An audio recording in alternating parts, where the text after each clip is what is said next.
আসসালামু আলাইকুম রহমতুল্লাহ। আমি মোহাম্মদ জিয়ারুল হক 10 মিনিট ম্যাথ এডুকেশনের পক্ষ থেকে সবাইকে জানাচ্ছি অভিনন্দন। আমি আজকে অনার্স থার্ড ইয়ার মেকানিক্স অর্থাৎ বলবিদ্যা সাবজেক্ট এর বস্তুর একমাত্রিক গতি অধ্যায়ের একটি প্রশ্ন নিয়ে আলোচনা করব। প্রশ্নটি ন্যাশনাল ইউনিভার্সিটি অনার্স 15 সালে এবং 18 সালে এসেছিল। একটি বস্তুকণা এ বিন্দুতে স্থির অবস্থা হতে ও এর সরলরেখা বরাবর যাত্রা শুরু করে। কণাটির উপর ক্রিয়াশীল ত্বরণ সর্বদাই ও বিন্দু হতে বহির্মুখী এবং ও বিন্দু হতে কণার দূরত্বের সাথে সমানুপাতিক। কণাটির গতি আলোচনা করো। সর্বপ্রথম আমরা একটি চিত্র অঙ্কন করব। তারপর আমরা লিখব, মনে করি একটি বস্তুকণা এ বিন্দুতে স্থির অবস্থায় এ ও অথবা ও এ লেখা যায় ও এর সরলরেখা বরাবর যাত্রা শুরু করে এবং টি সময়কালে পি বিন্দুতে V equal to DX divided by DT বেগপ্রাপ্ত হয়, যেখানে ওপি ইকুয়াল টু এক্স ও ইকুয়াল টু এ এবং ও হচ্ছে বস্তুকণার আকর্ষণ কেন্দ্র। এই প্রশ্নটির জন্য এই কথাগুলো যদি সত্য হয়ে থাকে তাহলে বস্তুকণার গতির অন্তরক সমীকরণ হবে বেগের পরিবর্তন ডিভাইডেড বাই সময়ের পরিবর্তন ইকুয়াল টু, যেহেতু ও বিন্দুতে বহির্মুখী বস্তুকণাটির উপর ক্রিয়াশীল ত্বরণ সর্বদাই ও বিন্দুতে বহির্মুখী, আকর্ষণ কেন্দ্রমুখী হলে এখানে মাইনাস চিহ্ন দিতে হয় এবং বহির্মুখী হলে এখানে প্লাস চিহ্ন দিতে হয়। তারপর একটি ধ্রুবক আমরা একটি মিউ নিলাম। দূরত্ব হচ্ছে এক্স, এ হতে দূরত্ব ওপি হতে দূরত্ব কি এক্স, দূরত্বের সমানুপাতিক। প্রশ্নের মধ্যে কি বলছে যে দূরত্বের সমানুপাতিক, তাহলে আমি শুধু একটা এক্স গুণ করে দেব মিউ ধ্রুবকের সাথে। ইমপ্লাইজ দ্যাট অতিরিক্ত একটা ডিএক্স নিলাম, নিচের ডিটি নিচে রাখলাম, উপরে ডিভি রাখলাম, অতিরিক্ত ডিএক্সকে কেটে যাওয়ার জন্য নিচে একটা ডিএক্স নিলাম মিউ এক্স।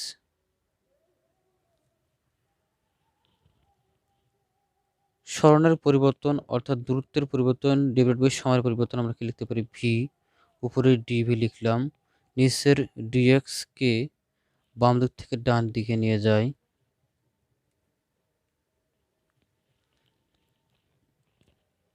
সমীকরণ নাম্বারিং করি। 1 নং সমীকরণ।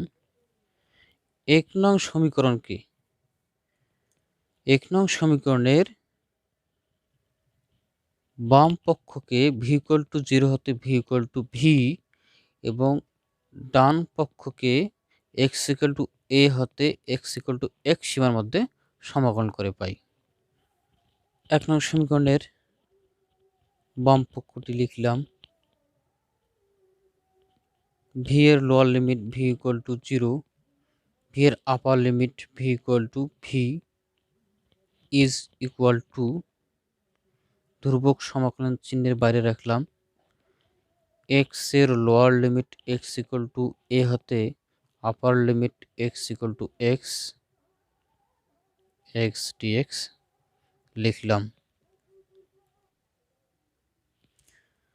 Implies that X to the power N dx সমাকলন সূত্র প্রয়োগ করবে এখানে, তাহলে ভি এর উপর ভি এর পাওয়ার 1 আছে, v square divided by 2 third bracket close, v equal to 0, v equal to v lower limit upper limit লিখে দিলাম ইকুয়াল টু মিউ, এক্স এর উপর পাওয়ার 1 আছে, এখানেও x to the power N dx সমাকলন সূত্র প্রয়োগ করব, x square divided by 2 x এর লোয়ার লিমিট আপার লিমিট লিখে দিলাম।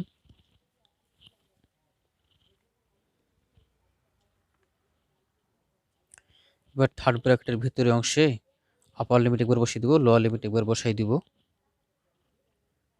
আপার লিমিট বসাই দিলে V square divided by 2, lower limit বসাই দিলে 0 হয়, সেই পদটি আর লিখলাম না, equal to mu, upper limit বসাই দিলে X square divided by 2, lower limit বসিয়ে দিলে minus X square divided by A, সূত্রে মাইনাস দিচ্ছি মাঝখানে।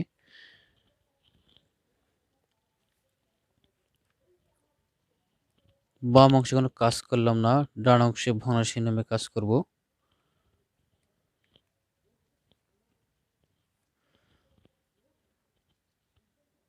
এখানে লোয়ার লিমিট এ বসিয়ে দিলে এ স্কোয়ার ডিভাইডেড বাই 2, আর আপার লিমিট বসিয়ে দিলে এক্স স্কোয়ার ডিভাইডেড বাই 2। এখানে ভগ্নাংশের নামে কাজ করলে নিচে 2 পাই, উপরে X square minus A square পাচ্ছি।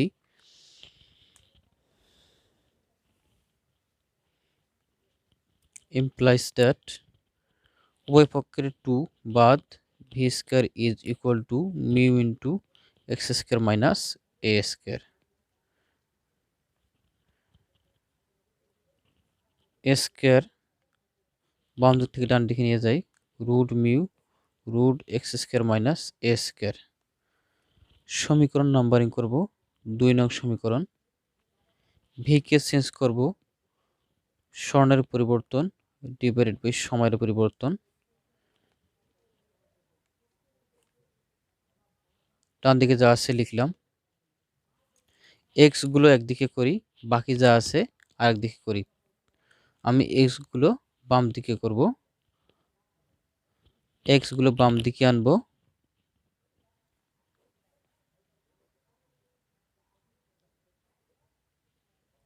আর বাকি যা আছে ডান দিকে নিয়ে গেলাম।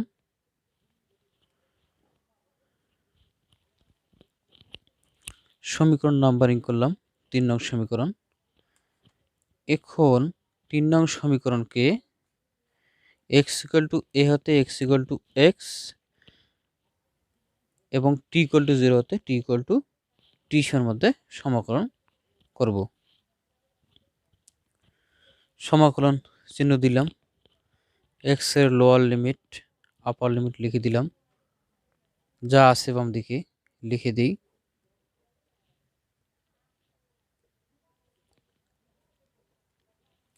রুট মিউ ধ্রুবক সমাকলন চিহ্ন বাইরে রাখলাম, টি ইকুয়াল টু 0 হতে t equal to t dt. এই অংশটুকু সমাকলন করলে কি লিখতে পারি, cos s inverse x divided by a, lower limit upper limit লিখে দিলাম। সমাকলনটি কাটা যায়, সমাকলন করলে শুধু টি পাই, লোয়ার লিমিট আপার লিমিট লিখে দিলাম। ইমপ্লাইজ দ্যাট সর্বপ্রথম আপার লিমিট বসিয়ে দিই,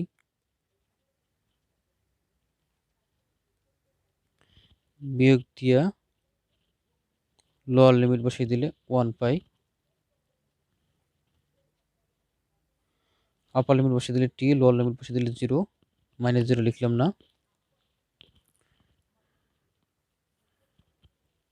cos s inverse x divided by a, cos s inverse 1 এর মান 0। ডান দিকে যা আছে লিখলাম, x ডিভাইডেড বাই a রাখলাম, is equal two cos s inverse, বাম দিক থেকে ডান দিকে নিয়ে যাই, তাহলে cos s root mean dot t x equal to a কে বাম দিক থেকে ডান দিকে নিয়ে যাই, a cos s of root mean dot t x equal to a divided by 2 e to the power root mu dot t plus e to the power minus root mu dot t। যেহেতু cos h x equal to আমরা লিখতে পারি 1 divided by 2 e to the power x plus e to the power minus x, এই সূত্রের ধারাবাহিকতায় এই লাইনটা লিখলাম। 6 নম্বর সমীকরণ নম্বরিং করব, আর এটা 5 নম্বর সমীকরণ নম্বরিং করব। আবার এই 5 নং সমীকরণকে 5 নং সমীকরণকে সময়ের সাপেক্ষে টি এর সাপেক্ষে অন্তরীকরণ করে পাই।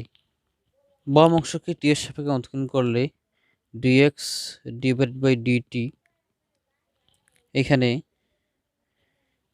a থাকবে cos থিটা,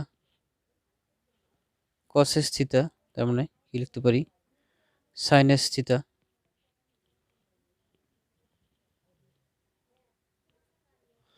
যেহেতু টি এর সাপেক্ষে থিতার ভিতরে আবার টি আছে, তাহলে রুট মিউ ডট টি কে অন্তরীকরণ করলে ডেরিভেটিভ করলে কি পাই, রুট মিউ পাই, সামনে রুট মিউ। হচ্ছে 7 নং সমীকরণ।